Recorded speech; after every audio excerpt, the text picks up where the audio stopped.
But in fact, nobody really actually cares about that, and that it hasn't happened yet. So there's really nothing to talk about. And rather than doing a gay pre-show, we're just doing a gay show, right? So it's a little bit different than a gay pre-show.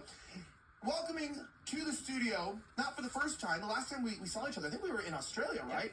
Out in the Northern Rivers, technically, but right there in the South Queensland.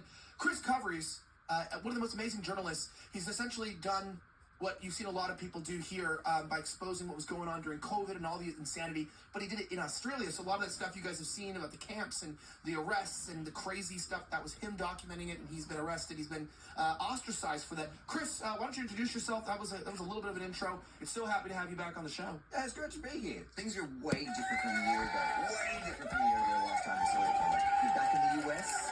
You're back where the action happens, where things are moving, and you're making more of an impact here now that you're texting Tate on the day that he's got into. I mean, this is breaking stories that otherwise people wouldn't be. We have the inside sources, and by the way, it's like what's cool about now is like back then we were making $24 a month, now we're up to $36. So I feel like we've gone places, and I didn't even have any Hispanic slaves back then. So we got our intern lubed up in the cage, ready. He's the after party, I'll tell you that.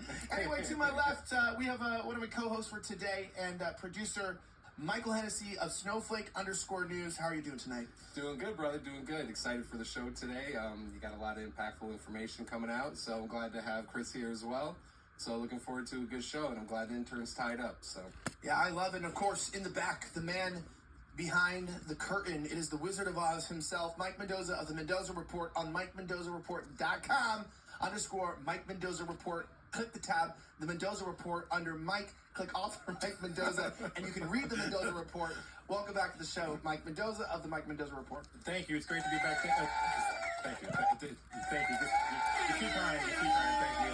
Mike Mendoza, JPG on Twitter. You can follow me there. And just so you guys know, we're only briefly on YouTube here for this show. Occasionally we have nights like this where it's very political. We're just reminding you the show's really only on Rumble.